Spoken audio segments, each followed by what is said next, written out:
سبحان اللہ۔ امیر المؤمنین چوتھے خلیفہ راشد سیدنا علی رضی اللہ تعالی عنہ رسول اللہ صلی اللہ علیہ وسلم کے چچزاد بھائی اور داماد تھے۔ بچپن میں ہی آپ نے اسلام قبول کر لیا اور نبی صلی اللہ علیہ وسلم کے زیر سایہ رہ کر، زیر کفارت رہ کر اسلامی اصولوں کے مطابق پرورش پائی۔ بعد ازاں رسول اللہ صلی اللہ علیہ وسلم نے اپنی لخت جگر سیدہ فاطمہ رضی اللہ عنہا کا ان سے نکاح فرمایا، جن سے اللہ تبارک و تعالی نے آپ کو جنتی نوجوانوں کے سردار حضرت حسنین رضی اللہ عنہما یعنی حسن اور حسین رضی اللہ تعالی عنہما عطا فرمائے۔ رسول مکرم صلی اللہ علیہ وسلم نے اپنے بیانات میں حضرت علی رضی اللہ تعالی عنہ کے بہت سارے فضائل و مناقب کو ذکر کیا۔ یہی وجہ ہے کہ بعض لوگ سیدنا علی رضی اللہ تعالی عنہ سے بے حد محبت کرتے ہیں، اور بعض لوگ آپ کی محبت میں اس قدر غلو کرتے ہیں کہ آپ کو رب کا درجہ دے دیتے ہیں۔ آج کے خطبہ جمعہ میں سیدنا علی رضی اللہ تعالی عنہ کے فضائل و مناقب اور آپ سے محبت کے تعلق سے چند باتیں گزارش کی جائیں گی۔ اللہ سے دعا ہے کہ اللہ رب العالمین ہمیں صحیح سننے اور صحیح پر عمل کرنے کی توفیق عطا فرمائے۔ مستدرک حاکم کی حسن روایت ہے، منصور محمد بن منصور توسی فرماتے ہیں کہ میں نے امام اہل السنہ امام احمد بن حنبل رحمت اللہ علیہ کو فرماتے ہوئے سنا۔ آپ فرما رہے تھے ما جاء لأحد من اصحاب رسول اللہ صلی اللہ علیہ وسلم من الفضائل ما جاء لعلی بن ابی طالب رضی اللہ تعالی۔ امام احمد بن حنبل رحمت اللہ علیہ فرماتے ہیں کہ جتنے فضائل احادیث میں حضرت علی رضی اللہ تعالی عنہ کے تعلق سے آئے ہیں، اتنے فضائل کسی بھی صحابی کے تعلق سے نہیں آئے۔ حضرت علی رضی اللہ تعالی عنہ کا قبول اسلام دیکھیے، بالغ مردوں میں سب سے پہلے سیدنا ابو بکر صدیق رضی اللہ تعالی عنہ اسلام لے آئے، اور بچوں میں سب سے پہلے حضرت علی رضی اللہ تعالی عنہ نے اسلام قبول کیا۔ سنن ترمذی کی صحیح روایت ہے، حضرت زید بن ارقم رضی اللہ تعالی عنہ راوی حدیث سے کہتے ہیں کہ اول من اسلم هو علی، کہ بچوں میں سب سے پہلے حضرت علی رضی اللہ تعالی عنہ مسلمان ہوئے تھے۔ آپ کی فضیلت کا اندازہ آپ اس سے بھی لگا سکتے ہیں کہ آپ اہل بیت میں سے تھے۔ حضرت علی رضی اللہ تعالی عنہ اہل بیت میں سے، نبی صلی اللہ علیہ وسلم کے گھرانے میں سے تھے۔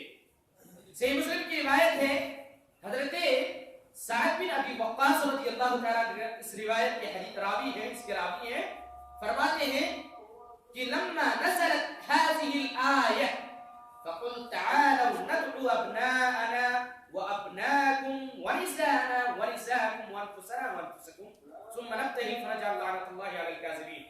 جب یہ آیت نازل ہوئی، حضرت سعد بن ابی وقاص رضی اللہ تعالی عنہ کہتے ہیں کہ جب یہ آیت نازل ہوئی یعنی آیت مباہلہ، تو نبی علیہ الصلوۃ والسلام نے دعا رسول اللہ صلی اللہ علیہ وسلم علیًا وفاطمة وحسنا وحسینا، اللہ کے رسول صلی اللہ علیہ وسلم نے حضرت علی رضی اللہ تعالی عنہ، فاطمہ رضی اللہ عنہا اور حضرت حسنین رضی اللہ تعالی عنہما کو بلایا اور کہا قال اللہم ہؤلاء اہلی، اے اللہ یہ میرے اہل ہیں، یہ میرے اہل بیت میں سے حضرت علی رضی اللہ تعالی عنہ اور فاطمہ رضی اللہ تعالی عنہا اور سیدنا حسنین رضی اللہ تعالی عنہما کے تعلق سے آپ صلی اللہ علیہ وسلم نے فرمایا اللہم ہؤلاء اہلی، اے اللہ یہ میرے اہل بیت میں سے۔